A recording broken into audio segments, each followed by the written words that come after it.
And welcome to CSL Leesburg. So we are still in 2025, but the weeks are slipping by, aren't they? So the theme for 2025, while we're here, is rising higher and growing deeper. And it's been a wonderful year as we explore that theme. It's December, so we have a new theme for the month, and it is shedding our skin. It's a good time of year to talk about what do you need to let go of. The title of our talk today is Surrendering into Newness, and it will be given by our wonderful Reverend Charlene. We're so glad that you joined us today, taking a little bit of time out just for yourself to celebrate your spiritual practice and maybe even get renewed a bit and recharged. If you have any prayer concerns or celebrations that you would like us to include in the chat, please feel free to type those in. And when we get to our prayer portion, Reverend Charlene will make sure to include that in our affirmative prayer, which we call spiritual mind treatment. All right, that's kicking things off. Sit back, take a deep breath, and relax, and enjoy our opening video. Please join us as we create our sacred space. We set our intentions of deepening into our awareness and practice of our 5 pillars of spiritual living by lighting this candle in our virtual world. Our first pillar is sacred study, represented by the divine quality of truth. We use this pillar to recognize the importance of an open mind and the power of our minds. The second pillar is affirmative prayer, represented by the divine quality power. This pillar honors the power of prayer in our daily lives. Our third pillar is meditation and the divine quality of peace. This pillar reminds us of the importance of meditation and the peace we feel when we quiet our minds. The fourth pillar is circulation and the divine quality of life. We know that the great law of circulation works in our lives. As we give, so shall we receive. And the fifth pillar is sacred service and the divine quality of love. This pillar affirms our call to be of service to our world as we see through the eyes of love. Let us close our eyes as we bless this sacred space and our time together. As we weave each of these pillars of spiritual living into our service today, may they deepen our own spiritual practices of study, prayer, meditation, circulation, and service, expanding our minds and our hearts to the 5 divine qualities of truth, power, peace, life, and love. We also bless everyone who made our service possible today and everyone in attendance. May the energy of love that is generated here bless everyone abundantly, and so it is. All right, and now it's time for our meditation. And we have a new month, and you know part of my spiritual practice is making sure that I do the loving kindness meditation on a regular basis. That was my meditation yesterday. And I like to include this meditation at least once a month. So here we go into the loving kindness meditation.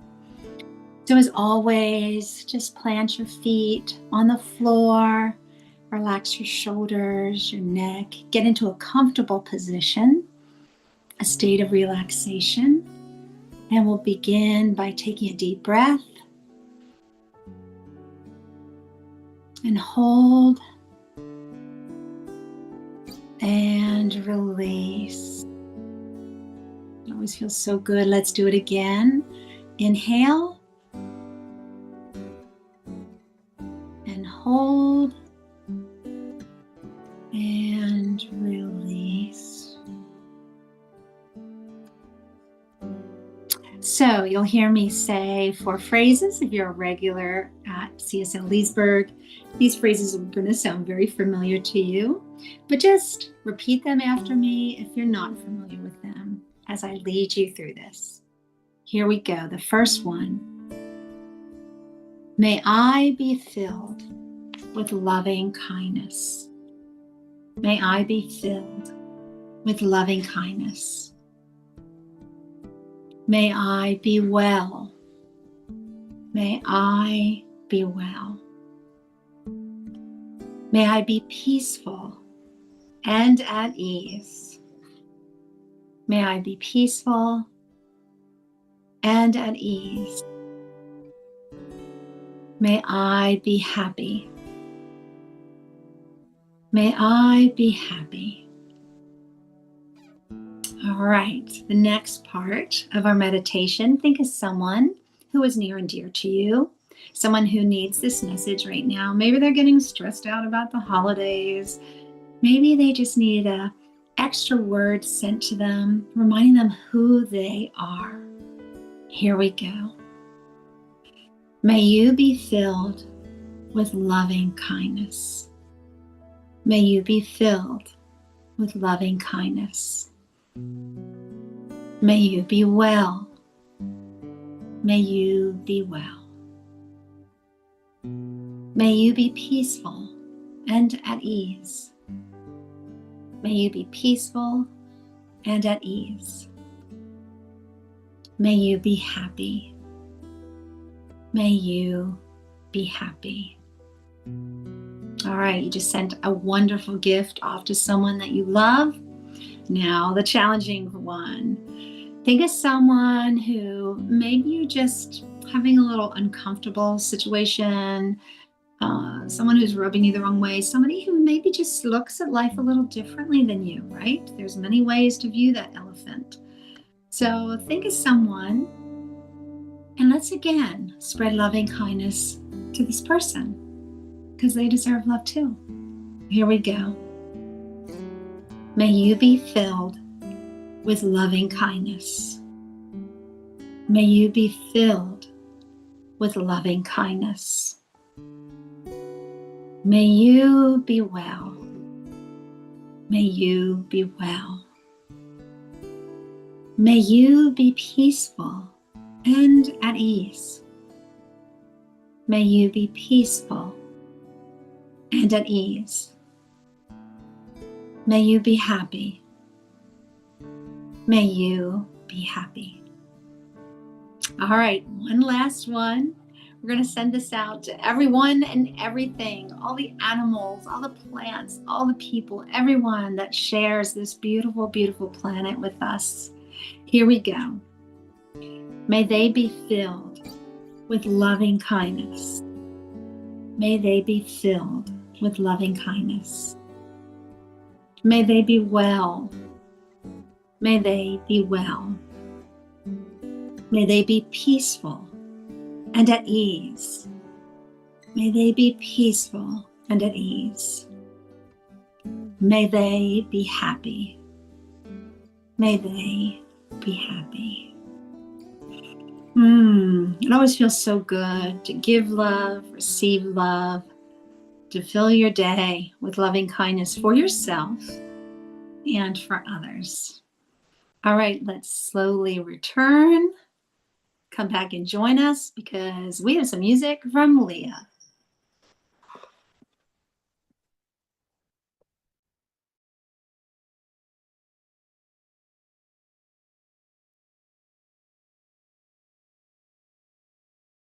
Sorry, one moment, Leah. I will unmute you. It's me. There you go. Good morning, everyone. This is a little meditation song, I think, that goes well with the loving kindness meditation and is borrowed somewhat from the Beatles. If you'd like, you can sing it with me or repeat after me.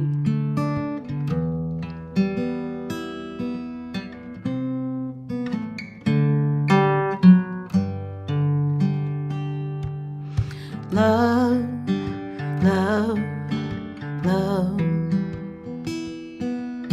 love, love, love.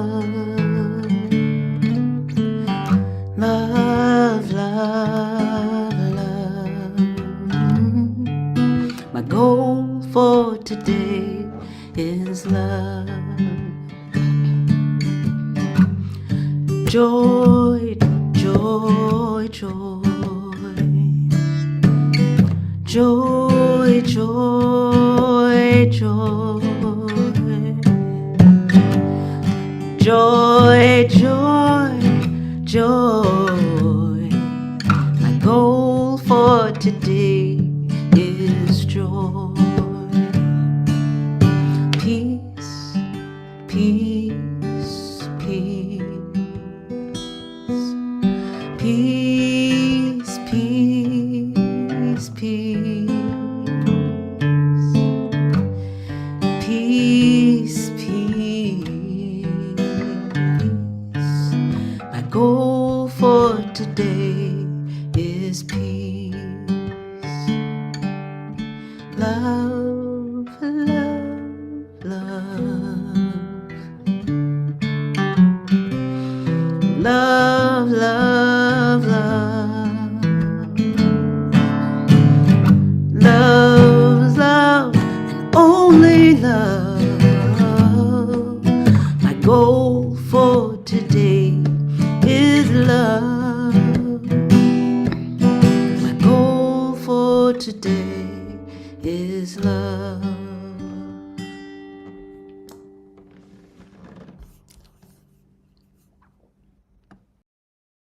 Wow, that was amazing. That was amazing. Thank you. What a beautiful song. And thank you, Tamara, for that beautiful, wonderful cadence of every month we get to see the best and the highest and want the best and the highest for everyone, even the ones we don't like that much. So welcome to December. Wow, December. And what a great month to shed our skin, because if you think about the Chinese horoscope, the snake, we're currently in the year of the snake, and the way that snakes slither out of their skin. I know I'm trying not to go ugh as I say that, because I'm reminding myself of the time when I first moved back into my house that has property that has lawn that must be mowed. I not only saw snakes, but one time I saw the remnants of a snake. And that's, I think, when I saw the remnant of the snake, for some reason that was a bridge too far. Isn't that strange? And I think it was because, I'm not going to go into the metaphor of it, but because snakes do shed their skin all at once. They sort of just slither right on out of that puppy and they leave it behind. Which is fine, I guess, but there was something about the remnant being just as terrifying as the actual snake, because it looked like, yeah, I was like, okay, let's call the man. Let's just climb off the lawnmower, call the man, tell him to come do it. But I'm still thinking back to that, the moment when I saw, oh, it's not there. It's not in there. It's still freaking me out, but it's not in there. So there's something about the way that reptiles do their shedding of their skin and the way that humans do it. You know, if we were to just wake up different, that would be super, super crazy and super scary. So I'm happy with the fact that the human who sheds their skin, well, we do it in small, almost imperceptible stages of incremental modifying. As soon as something gets uncomfortable, part of us, depending on how aware of ourselves we are, we start to become internally sort of bothered or vexed. And then we ask ourselves, well, wait, where's that coming from? Is this my thinking that's causing me to be uncomfortable? Is it an actual situation that's outside of my control that's making me feel uncomfortable? And depending on the answer, we have our marching orders.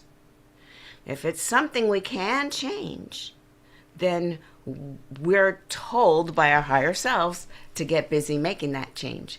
However, unfortunately, a lot of times we know that it's something that we can do something about, but just for now, I'm still going to blame it on you because I might not be ready to change. And so there is, it's that gray area. It's that The serenity prayer, it's what that is. It's God, grant me the serenity to accept the things I cannot change, the courage to change the things I can, and the wisdom to know the difference.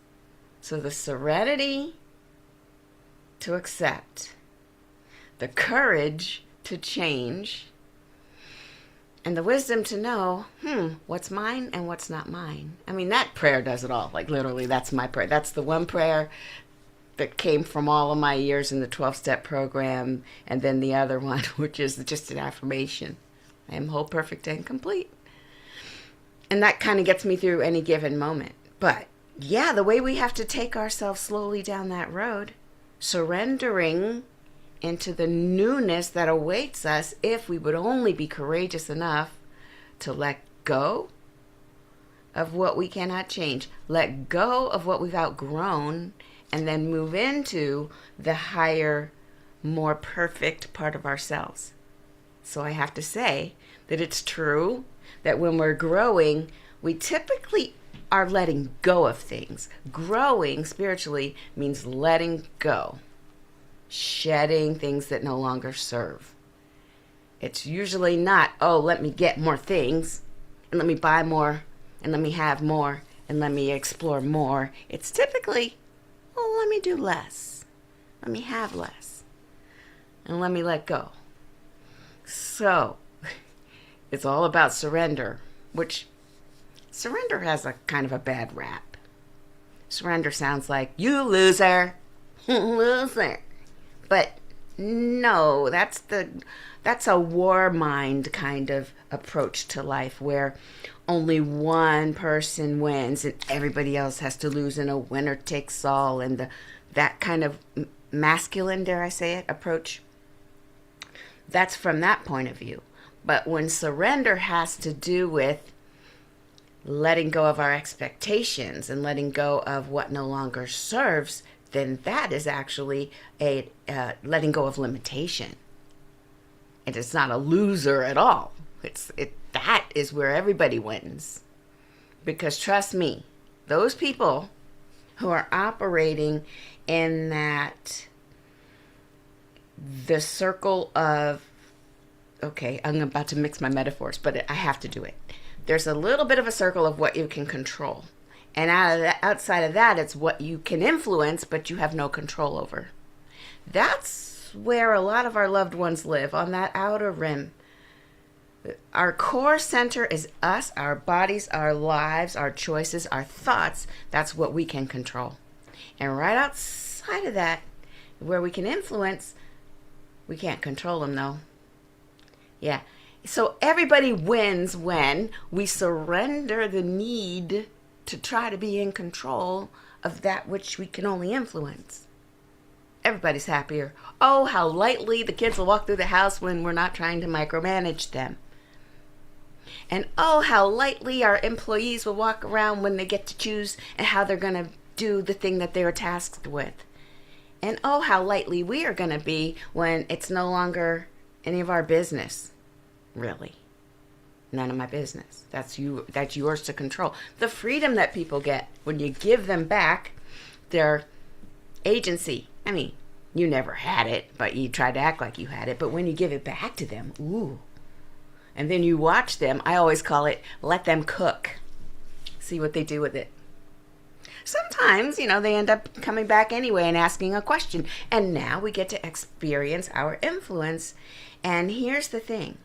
When we bring our attention back into that small circle of what we can change, well, then it's huge. There's so much change to get excited about. So we have to surrender the illusion that we're in control of anything else outside of ourselves. And even Jesus said this. He taught us that we must surrender something. And he's not saying that we had to live in poverty or limitation.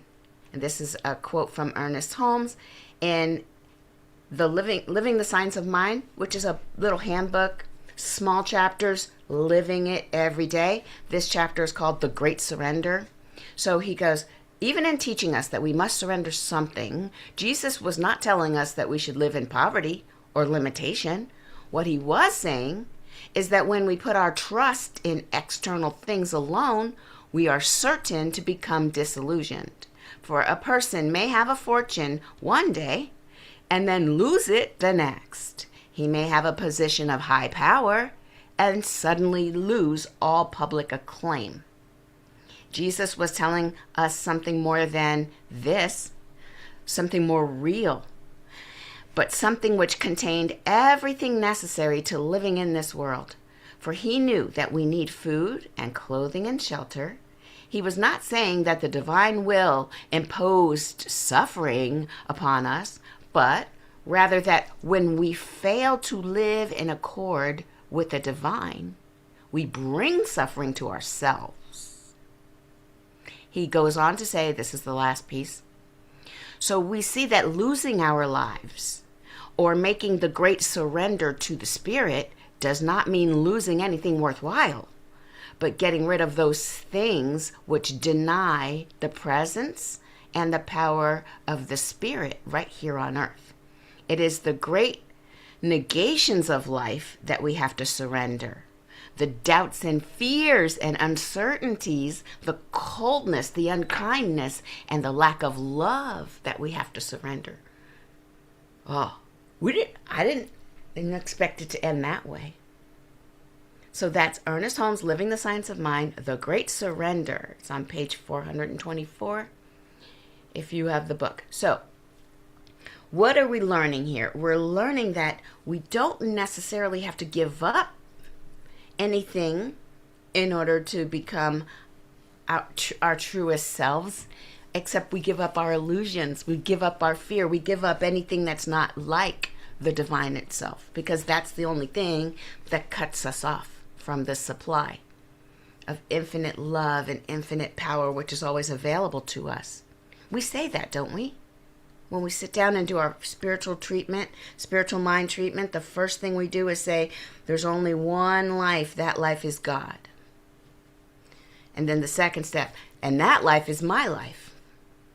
And so if your life is the life of God on a micro level, then you start speaking your word for all the abundance, all the truth about your life. I am whole, perfect, and complete. I am blessed beyond measure. I am full of talents and wisdom, and I'm a blessing everywhere I go. All these things that I am statements that claim your true identity mean that immediately you're negating all the fearful stuff that you would have thought you believed, all the fearful things that keep us small. And by stepping into our greatness, we know that that's the truth about us, and then naturally fall by the wayside all of the maybe discontent, dis-ease, all the things that are not the truth about us. So letting go, I'm happy to surrender it. Thank you very much. Sure. Like if it's icky, I'm happy to give it to you. Or to whoever, listen, I'll let it go if it's icky. And usually that's the case. So when we put something in the way, something in between us and the divine source, that's what needs to be let go of. That's fantastic. So being open and being willing is kind of the requirement here. So from a science of mind point of view, this Ernest Holmes, the Center for Spiritual Living, this way of life that we get to hear about and practice every single day, it has to do with holding on to things that made us comfortable at one point, but when you keep holding on, you're denying your true growth, and now it becomes painful. If you think about every single painful thing, the pain typically came from holding on too long. Long past the lesson, long past the graduation, we're still holding on to a particular way, and that holding on is what's getting in the way of a higher expression. And so if anybody has ever, I know for me, the 12-step program was great because you realized at the time that something happened in life where you found comfort in, and for me, it was maybe something sweet or sticky or something like, it was some sort of food. It was an eating disorder. And so there I was like, oh, well, since when I was sad, I had this one thing and it made me feel better. Now I'm really distressed. Let me have a ton of those things, and then I'll stay in this world because then I don't have to deal with what's really going on. And so that thing that used to be maybe okay for a moment, I held on to it too long and it started interrupting my life. Thank goodness there's rooms where people sit in circles and they all share about how to fix that. And the first thing they do is to say surrender. You just have to turn it over. And that's the worst thing you could tell someone whose whole like ritualistic being is to control everything so they could feel better. Surrender what now? But then you're in a room of people who are demonstrating it. Talk about community healing. Man, so you got different people at different stages of it, and they're telling you what it feels like, what it's like, and they know your language. So it's not like some doctor like, well, just don't do it. Why don't you just don't eat and throw up? Yeah. Next. Stupid. If I could just stop, I would just stop. It's annoying. That doesn't help. I needed a room full of people, and I looked in their eyes, and they're like, girl, yes, been there. And then I did this, and then I learned that. And we had principles, 12 of them, if you will. That's what this is for me. That's what Science of Mind, Center for Spiritual Living. It's the idea of a group of people that have found out what's true and practice it, and they explain it to each other, and over time, your life is the embodiment of it. Your progress is the embodiment of it. We don't send people out knocking on doors, trying to proselytize. Nope. You heal based on high practice of principles that are absolutely freeing and life-giving. And because you've changed your thinking and changed your entire life, people go, wait now, so what? So you went through this too, and look at you now. I would have never thought that you too had this problem that I have. And then now people are listening. And now we've created a bond, because the last thing we need to do is show up in this life acting like we're perfect, because we're not. And when we embrace that and we know I am not perfect, but guess what? I'm living this life on a road to practicing. And then practice is what I'm going for, not perfection. Then that is the realness that provides the community fabric that allows people to grow. It brings people out of their isolation because somebody gets it and they don't feel judged. That's it. That's what we're doing. We surrender the idea that this is all there is, and we start to think beyond what is visible in our lives. We stop putting all of our hope into a circumstance and then choke the life out of that circumstance and squeeze the last bit of juice out of that circumstance until everybody's miserable. Well, we know that there's something beyond that, something higher than that, something that if we would only let go of our limited thinking, we would see something amazing is happening right now. And it's crazy that it's happening right now, but we're just sometimes not looking at it, not looking for it, not seeing it. And so it's all about our awareness, and it all happens right here. It's not, well, if only those people would just act better, then I'd be happy to change. Girl, I mean, no, that's not how that works. So being open and being willing, it requires faith. It requires us being willing to be curious, to get out of our comfort zone and be curious. Because I'm not asking you to just ditch everything you always thought and learn something brand new and just walk forward and just ignore your No. Because then you're depending on me to tell you everything to do. And I don't want any more dependence. Like, I'm good. I want everybody to find that within themselves and to be self-powered by their own connection to the divine. Because what the divine tells me is my message. Your divine connection will tell you your message, and sometimes they don't look the same or even in the same neighborhood, and that's perfect. That's fine. We're not looking for sameness. In fact, if you look at a group of spiritually minded people, we get even more different as time goes on. more different because we're allowed to be who we are, and we're not forcing each other into some predefined box that looks like a particular thing. We get to be whatever we want, and you're celebrated in your uniqueness, because that right there is the divine standing in front of me.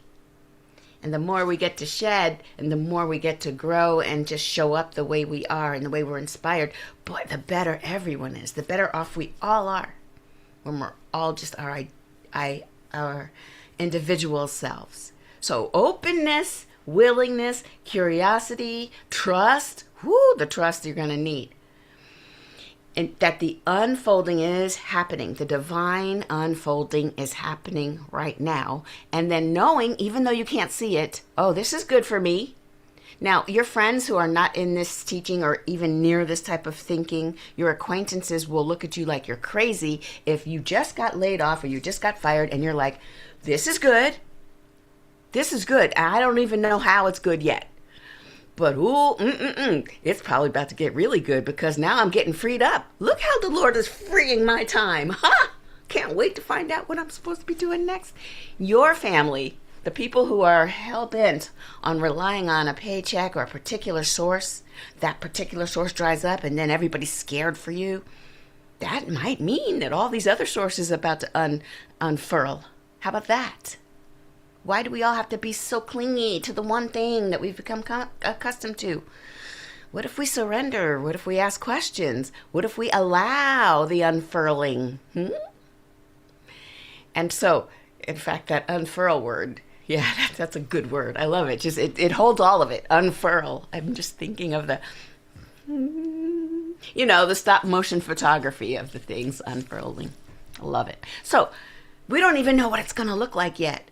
But we do have to keep moving. I know a couple of things.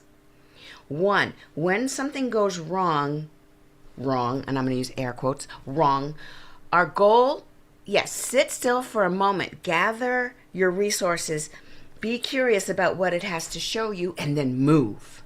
Do the next indicated step, because what happens is if we freeze too long, then we scare ourselves out of making any movement. The thing about not moving is that the landscape doesn't change, and then we think that it's all terrible. When we do move, we move and we can see something more. We move. Imagine you're moving literally like walking down a hallway. You cannot see what's around the corner unless you move down the hallway. It'll give you, every step you take will give you more perspective. Even if all you're doing is failing, good. Now you know all the ways that thing doesn't work. I need you to gather experience, gather information, and sit and be with it. And then gather, and sit and be with it. There's a lot of doing and then some being.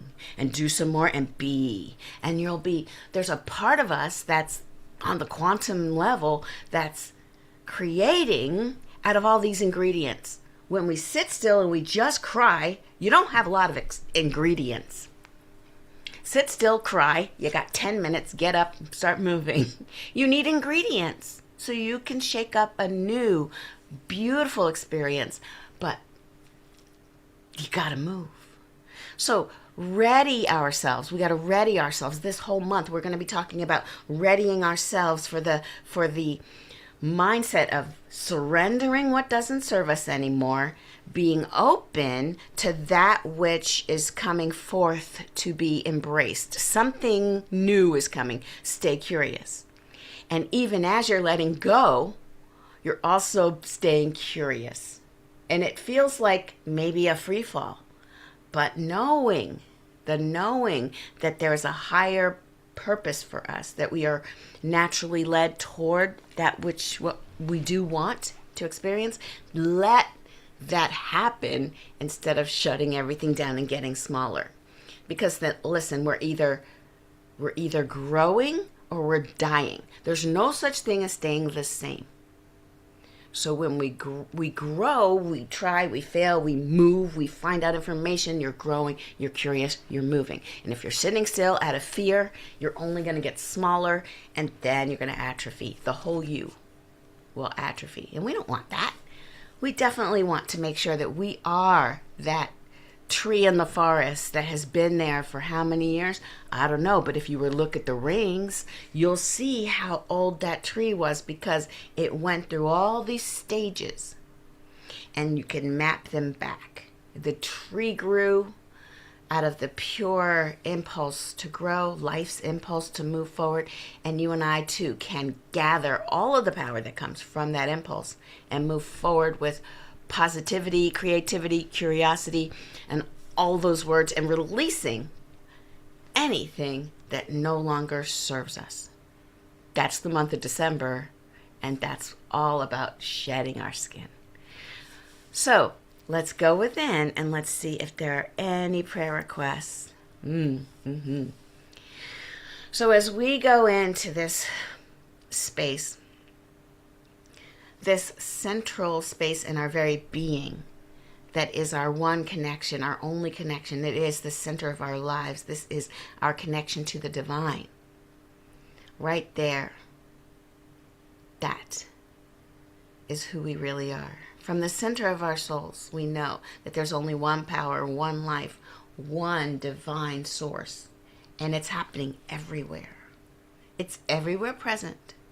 There's no place without the presence.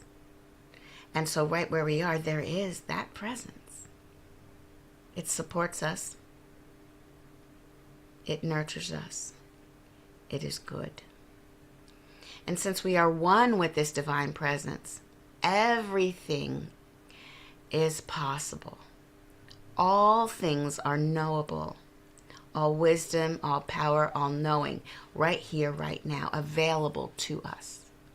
And so in this sense of knowing and connection and oneness, I speak my word that all of our needs are met. Whether they're need for connection with community, need for substance and supply, need for love, need for wholeness, health, vitality, strength, that all of our needs are met, even now.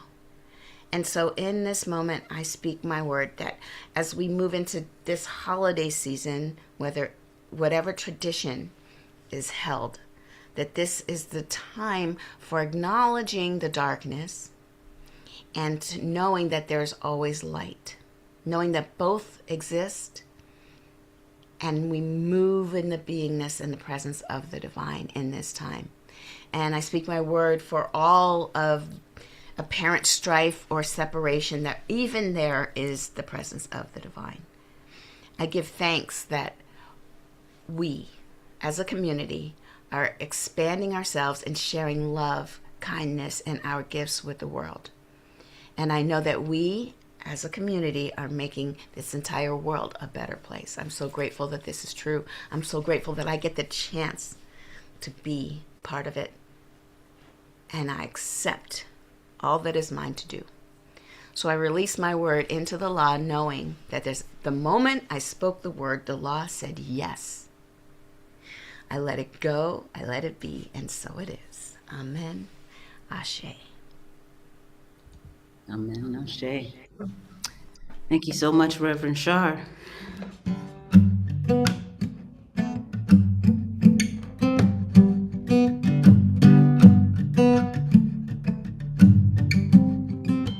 Shedding our skin so we can grow again. Shedding our skin so we can grow again. First we breathe out, then we breathe in. This is all that we are, will be and have been. Shedding our skin so we can grow again.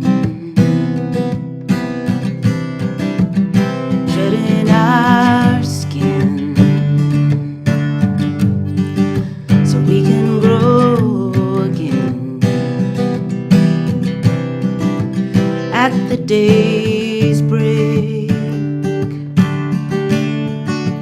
learning to bend is all that's been told. Also may mend.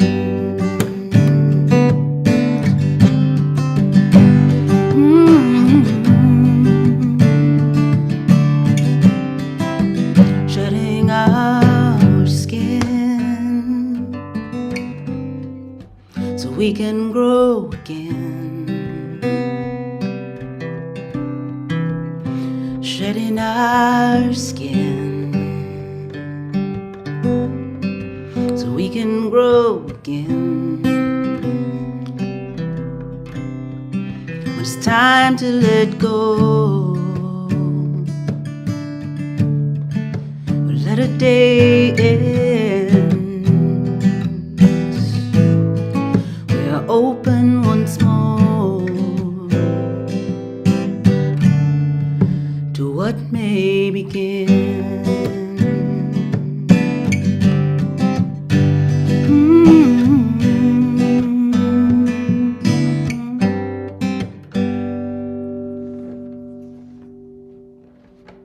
That was beautiful, Leah. Thank you so much. And that last song just fit in so well with the title of our talk today, Shedding Our Skin. If you have your journal, there's all kinds of questions that ask you to do a little reflection. What do you need to let go of as you let go of the past and move into the new year? And we'll continue to explore that this month. All right, folks, now is the time that we receive and express our gratitude for the donations that you sent into CSL Leesburg. We can do what we do on Sundays because of you. Each and every one of you contribute in some way. It might be time, it might be talent, it might be treasure, or maybe a combination of those three. Odds are you found a way that works for you, and we thank you so much. You and your efforts keep us going. So let's just take that however you give, place it over your heart. If you're like me and you have automatic payment set up, I just take that moment and just place it over my heart in thought, and let's say our blessing of our gifts. And I'm waiting for this slide. There it is. All right, folks, here we go. Join me. The presence of spirit within me blesses everyone I meet, tends to heal everything I touch, brings gladness into the life of everyone I contact. Therefore, I'm a blessing to myself, to humankind, and to the day in which I live. And so it is. I know what happened. Charlene controls these slides, and she was waiting for me to talk about how we tithe, we practice what we preach, we give to organizations that support our vision of helping to create a world that works for everyone. I think I shortened my little spiel today. All right, folks, we had our annual membership meeting last Sunday after service, and it was so wonderful, so productive. And here's a little insight as to what happened. So we're helping to create a world that works for everyone, like we say in our opening speech. And we mean that. We really do walk in those words. We practice what we preach. So we are so, so grateful for all the members, for their presence, for their discussion that we had. What is working for you? What do we need to keep? What do we need to change? What do we need to adjust for the new year? And we talked about our budget. We looked at the numbers and had a very frank discussion about that, but also had a wonderful plan on what we plan on doing in 2026. We also have something very exciting to add.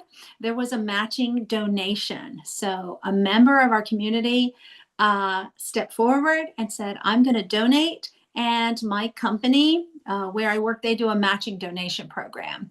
And you can see the figure on the screen. We brought in more that we can add to our budget. So we thank you so much. That is just wonderful.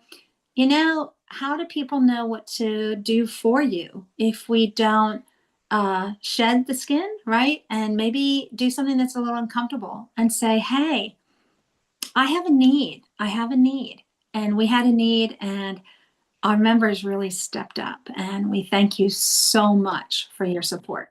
So, what's coming up in December? It's a busy month, isn't it? Filled with all kinds of things. So, we have our community action. We thank you so much for the gift of time. Look for an email that will invite you to join our new community outreach group. I'm going to get in touch with people who said, yeah, I can give you my time. I want to do something that helps the members, even though we're separated through the Zoom format. I want everybody to feel connected, and I want to be a part of that. So look for that email that will be coming out soon. We also have our annual holiday service where we'll celebrate the light within, and something that I enjoy so much. And I was even kind of sneaking ahead in my journal. What is that last Sunday going to be all about? It is Release, Refresh, and Renew is the title of the talk. And as we ring in the new year, we always do something that's called the burning bowl tradition, where we write down the things that we want to let go of. What do we want to release, shed our skin, and put in the past as we move forward into the new year? So all those things are coming up this month. Join us as often as you can. You know we love having you here and having you as part of our community. All right, the 2026 theme. I almost feel like we're going to do a drum roll. Open at the top. And is this where you're going to take over, Charlene? Or do I keep going? I might as well take over because I want to tell you. Yeah, sorry. Go ahead. I'll add myself instead of taking you away totally. Okay. How about that? So sure. So open at the top is how we're going to be doing. That's 2026 theme.